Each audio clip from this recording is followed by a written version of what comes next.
Good morning friends, मैं धीरेन्द्र सिंह केवन दस्ती से आपका बहुत बहुत स्वागत करता हूं और उम्मीद करता हूं कि आप सभी अपने घर में बहुत अच्छे से होंगे। दोस्तों, आज का जो वीडियो है आपके लिए कुछ अलग होने जा रहा है, जैसे कि हम हर बार करते आए हैं। एक ऐसी सीरीज है जो कि हम सिर्फ एग्रो प्रोडक्ट्स के बारे में कर रहे हैं। तो उम्मीद करता हूं कि आपको एग्रो प्रोडक्ट्स के बारे में बहुत कुछ सीखने को भी मिल रहा होगा और आपके जो कमेंट्स आ रहे हैं उनको पढ़ के मुझे बहुत अच्छा लग रहा है। तो आइए चलते हैं आज के विषय के बारे में। आज का जो हमारा टॉपिक है एक नया एग्रो प्रोडक्ट, जिसके बारे में आज हम बात करेंगे। लेकिन उससे पहले कुछ नई चीज के बारे में जानते हैं। आज हम बेसिकली बात करेंगे कि हमारे भारत में जो मिट्टी होती है वो कितने तरीके की होती है, उसके बारे में बात करेंगे। पुराने जमाने में क्या होता था कि जो लोग थे वो मिट्टी को दो तरीकों से पहचानते थे।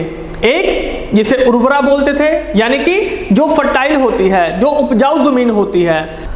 दूसरा उसरा बोलते हैं, जहां पे जो मिट्टी होती है वो ज्यादा उपजाऊ नहीं होती है, जहां पे कुछ भी उगता नहीं है।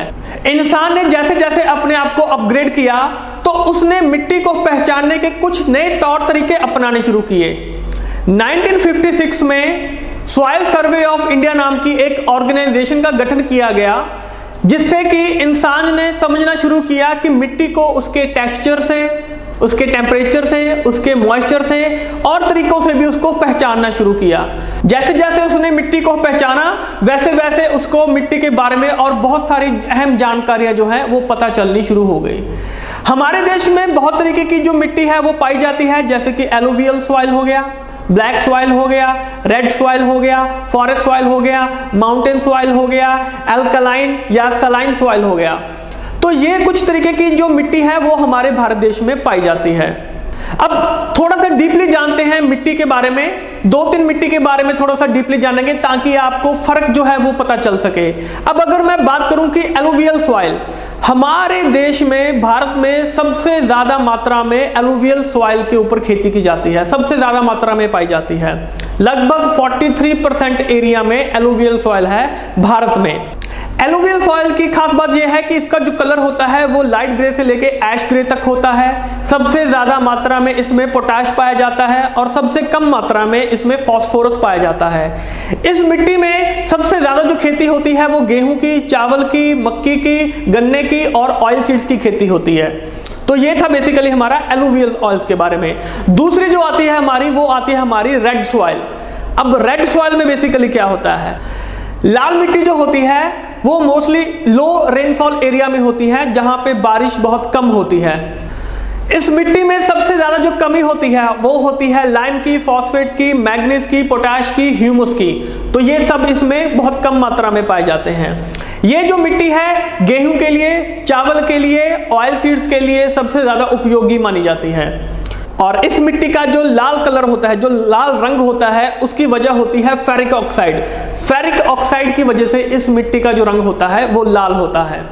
अब चलते हैं आगे। दोस्तों, अब बात करेंगे हम ब्लैक सॉइल के बारे में या रीगर सॉइल के बारे में। ब्लैक सॉइल जो होती है ये बेसिकली पानी की रिटेंशन बहुत ज्यादा करती है ये अपने आप में। दूसरी चीज, इसमें सबसे ज्यादा मात्रा में पाया जाता है iron, lime, potassium and calcium. ये सबसे ज्यादा मात्रा में इसमें पाया जाता है और सबसे कम मात्रा में इसमें नाइट्रोजन, फास्फोरस और ऑर्गेनिक मैटर होते हैं। इसका जो कलर होता है वो डीप ब्लैक से लेके लाइट ब्लैक तक हो सकता है और ये कपास की यानी कि कॉटन की खेती के लिए सबसे उपयोगी मिट्टी जो है वो इसको माना जाता है। तो दोस्तों, जैसे हमने अभी देखा कि हमारी मिट्टी कितने प्रकार की होती है, कैसे हम मिट्टी का आंकलन करते हैं, वो सारी चीजें अब हमने जानी है। तो इसी के साथ आज हम जो बात करने जा रहे हैं हमारे नेक्स्ट प्रोडक्ट के बारे में, उसका नाम है कीवा एग्रो बूस्टर। कीवा एग्रो बूस्टर जो है वो किस तरीके से काम करता है, कैसे किसान भाइयों की या जहां भी हम इसको इस्तेमाल कर रहे हैं कैसे इसमें मदद कर सकता है। तो सबसे पहले चीज, अगर हमने कोई प्रोडक्ट अगर हमने याद करना है, किसी को बताना है, तो उसके लिए जैसे हम जो फॉर्मूला इस्तेमाल करते हैं कि उस चीज को हम चार चीजों में डिवाइड कर देते हैं। पहली चीज आती है इंग्रेडिएंट्स, यानी कि उसमें क्या चीजें मौजूद हैं। तो दोस्तों, कीवा एग्रो बूस्टर में जो सबसे पहली चीज है और एक ही चीज है उसमें, पोटेशियम ह्यूमेट। पोटेशियम ह्यूमेट में बेसिकली ह्यूमिक एसिड होता है, ये नेचुरल तरीके से खदानों से निकलता है। तो तो दोस्तों आप देखेंगे कि जिस फसल पे, जिस जमीन पे केमिकल्स का इस्तेमाल ज्यादा किया जा रहा है, वहां पे सोडियम, पोटेशियम, मैग्नीज, बोरॉन, ये ऐसे जो तत्व होते हैं इनकी मात्रा बढ़ जाती है। इनकी मात्रा को बैलेंस करने के लिए ह्यूमिक एसिड का इस्तेमाल किया जाता है। तो ये था हमारा इंग्रेडिएंट्स के बारे में। तो दोस्तों अब हम बात करेंगे मैकेनिज्म ऑफ एक्शन के बारे में, यानी कि ये काम कैसे करता है। सबसे पहली चीज कि जितने भी पोषक तत्व होते हैं ये उनको अपनी ओर खींचने का काम करता है, यानी कि मिट्टी में जो भी पोषक तत्व हो रहे हैं, पैदा हो रहे हैं, उनको अपनी ओर खींचने का काम करता है।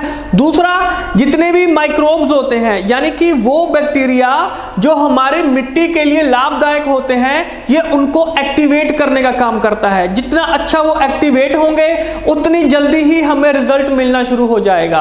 अब तीसरा कि ये फसल की जड़ों के ऊपर, यानी कि उसकी रूट्स के ऊपर काम करता है। रूट्स को और ज्यादा बेहतर बनाने का काम करता है, फसल आपकी और ज्यादा अच्छी होगी। और जो क्लोरोफिल होता है, यानी कि जो पत्तों में जो हरा रंग होता है वो क्लोरोफिल की वजह से होता है, तो क्लोरोफिल की मात्रा बढ़ाने का काम करता है। तो ये सारा है इसका बेसिकली काम करने का तरीका। अब बात करते हैं हमारी तीसरी चीज के ऊपर, जो है इसके बेनिफिट्स।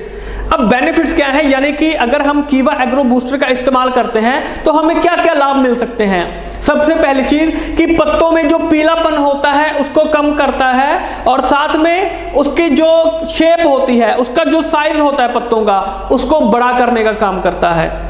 और अगला, मिट्टी की उपजाऊ शक्ति को बढ़ाने का काम करता है, और साथ में जो फसल होती है, जो फूल होते हैं, जो फल होते हैं, उनकी पैदावार को बढ़ाने का काम करता है। और साथ ही में जो कीट होते हैं, जो बीमारी होती है, उससे हमारी फसल को ये बचाने का काम करता है। तो ये हमारे 3 पॉइंट्स हो गए कि इसमें इंग्रेडिएंट्स क्या हैं, इसका मैकेनिज्म ऑफ एक्शन क्या है और इसके बेनिफिट्स क्या हैं। और आखिरी चीज आती है डोसेज, कि ये इसको हमें इस्तेमाल कैसे करना है। सिंपल सी चीज है, अगर आपने मिट्टी में या काऊ डंग में, यानी कि जो गाय का गोबर होता है, अगर आप उसमें मिला के इस्तेमाल करना चाहते हैं तो आपको ये 500 ग्राम कीवा एग्रो बूस्टर इस्तेमाल करना है 1 एकड़ में। और अगर आप इसको केमिकल या फर्टिलाइजर के साथ आप इसको इस्तेमाल कर रहे हैं तो 1 एकड़ में आप इसको 1 किलो तक इस्तेमाल कर सकते हैं। तो मुझे लगता है अब आपको ये प्रोडक्ट बहुत आसानी से समझ आ चुका होगा कि इसके इंग्रेडिएंट्स कैसे हैं, मैकेनिज्म ऑफ एक्शन कैसे है, बेनिफिट्स कैसे हैं और इसको इस्तेमाल कैसे करना है। तो इसी तरीके से हमारी ये जो सीरीज है एग्रो प्रोडक्ट के ऊपर, ये ऐसे ही चलती रहेगी। तो दोस्तों आपको ये वीडियो कैसा लगा प्लीज इसके बारे में मुझे कमेंट करके जरूर बताइएगा, और अगला वीडियो आप किस टॉपिक के ऊपर चाहते हैं ये भी कमेंट जरूर कीजिएगा। मुझे आपके कमेंट का इंतजार रहेगा। और अगर आप मेरे साथ एक पर्सनल मीटिंग करना चाहते हैं, बिजनेस मीटिंग, प्रोडक्ट ट्रेनिंग करना चाहते हैं एग्रो प्रोडक्ट्स के ऊपर, तो प्लीज नीचे कमेंट करके बताइएगा। अपने लीडर के साथ बात कीजिए, अपनी टीम के साथ बात कीजिए और नीचे मुझे कमेंट कीजिए। मुझे आपके कमेंट्स का इंतजार रहेगा। इस वीडियो को लाइक कीजिए, शेयर कीजिए और चैनल को सब्सक्राइब करना मत भूलिएगा।